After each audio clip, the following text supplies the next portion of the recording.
بسم اللہ الرحمن الرحیم اردو البم کے معزز سامعین السلام علیکم۔ ناظرین محترم، آج کی ویڈیو میں جو واقعہ میں آپ کو سنانے جا رہا ہوں اسے آپ نے مکمل ضرور سننا ہے۔ یہ یقیناً آپ کے دل اور دماغ کی کھڑکیاں کھولتے ہوئے آپ کے ایمان کو تازہ کر دے گا، بلکہ اگر ہو سکے تو ایک بار نہیں بلکہ 2 بار سنیں تاکہ آپ کے دل میں اتر جائے۔ نبی کریم رحمت للعالمین صلی اللہ علیہ وسلم نے فرمایا کہ ہم سے پہلی امتوں میں سے کسی امت میں ایک آدمی تھا جس نے 99 لوگوں کو قتل کر رکھا تھا۔ جب پیارے نبی صلی اللہ علیہ وسلم نے یہ واقعہ سنایا تو یہ بات تو کنفرم ہو چکی کہ یہ ایک سچا واقعہ ہے۔ محترم ناظرین، احساس ندامت سے مغلوب ہو کر اس آدمی نے لوگوں سے علاقے کے سب سے زیادہ علم رکھنے والے شخص کے بارے میں پوچھا تاکہ اس سے اپنے بارے میں دریافت کر سکے کہ کیا اس کے لیے توبہ کی کوئی گنجائش باقی ہے جو اس نے اپنی زندگی میں 99 قتل کیے ہیں۔ لوگوں نے اسے بتایا کہ ایک شخص ہے جو بہت ہی زاہد و عابد ہے، شاید وہ تجھے بتائے کہ تمہارے 99 قتل معاف ہو سکتے ہیں یا نہیں۔ چنانچہ وہ اس شخص کے پاس گیا جو کہ عبادت گزار تو تھا مگر اس کے پاس علم نہیں تھا۔ جب اس نے اس سے پوچھا کہ اس نے 99 قتل کیے ہیں تو کیا اس کے لیے توبہ ہے، راہب یعنی اس زمانے کے پادری یا عالم کو یہ گناہ بہت بڑا لگا اور وہ کہنے لگا کہ تیرے لیے کوئی توبہ نہیں ہے۔ اس پر وہ شخص غصے میں آ گیا اور غصے میں آ کر اس نے راہب کو بھی قتل کر دیا اور اس طرح اس نے 100 قتل پورے کر دیے۔ پھر دوبارہ اس نے علاقے کے سب سے بڑے عالم کے بارے میں پوچھا، اسے ایک عالم شخص کا پتہ بتایا گیا، چنانچہ وہ اس عالم کے ہاں پہنچ گیا۔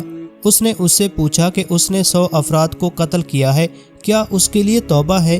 اس نے جواب دیا کہ کیوں نہیں، اس کے اور توبہ کے مابین کون سی شے حائل ہو سکتی ہے؟ توبہ کا دروازہ کھلا ہے، لیکن فلاں بستی میں جاؤ، اس میں کچھ لوگ ہیں جو اللہ کی عبادت کرتے ہیں۔ وہ جس علاقے میں تھا شاید وہ گمراہ لوگوں کی بستی تھی جہاں وہ رہتا تھا، اس لیے اس نے اس سے کہا کہ اپنی معافی کی خاطر وہ اس دوسری بستی کی طرف ہجرت کر جائے جس میں اللہ تعالیٰ کی عبادت ہوتی ہے۔ وہ شخص پیشمان و تائب ہونے کی نیت سے اس علاقے کی طرف ہجرت کر گیا جس میں اللہ تعالیٰ کی عبادت کرنے والے لوگ تھے۔ آدھا راستہ طے کیا تھا کہ اس کو موت نے آ گھیرا اور وہ وہیں راستے میں فوت ہو گیا۔ اب سوال یہ پیدا ہو گیا کہ وہ توبہ طائب ہو کر مرا ہے یا ابھی اپنی توبہ کی منزل پر پہنچنے سے پہلے مرا ہے، تو اس کا کیا بنے گا؟ اب اس کے بارے میں عذاب اور رحمت کے فرشتوں کے مابین اختلاف ہو گیا۔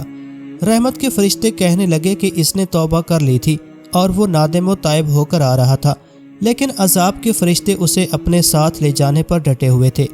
اس طرح ان کے مابین جھگڑا ہو گیا۔ چنانچہ اللہ تعالیٰ نے ایک فرشتہ بھیجا تاکہ وہ ان کے مابین فیصلہ کرے۔ اس نے کہا، دونوں جانب کی مسافت کی پیمائش کرو، جس علاقے سے وہ زیادہ قریب ہوا اسے اس کے باشندوں میں سے گردانا جائے گا یعنی گنا جائے گا، یعنی اگر وہ دارالکفر یعنی گمراہ لوگوں کے زیادہ قریب ہوا تو عذاب کے فرشتے اس کی روح عذاب دینے کے لیے لے جائیں گے، اور اگر دارالایمان یعنی نیکوکاروں کی بستی کے زیادہ قریب ہوا تو رحمت کے فرشتے اس کی روح کو اسے عذاب سے دور لے جائیں گے۔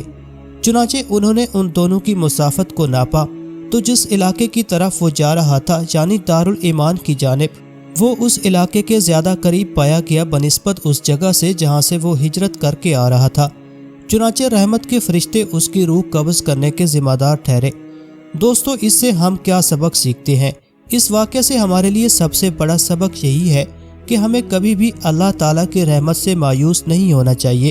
چاہے زندگی میں جتنے بھی گناہ کر لیے ہوں، سچے دل سے اللہ تعالیٰ سے مغفرت طلب کر کے اپنا شمار نیک لوگوں میں کریں اور برائی کے راستے اور برے لوگوں سے دور ہو جائیں۔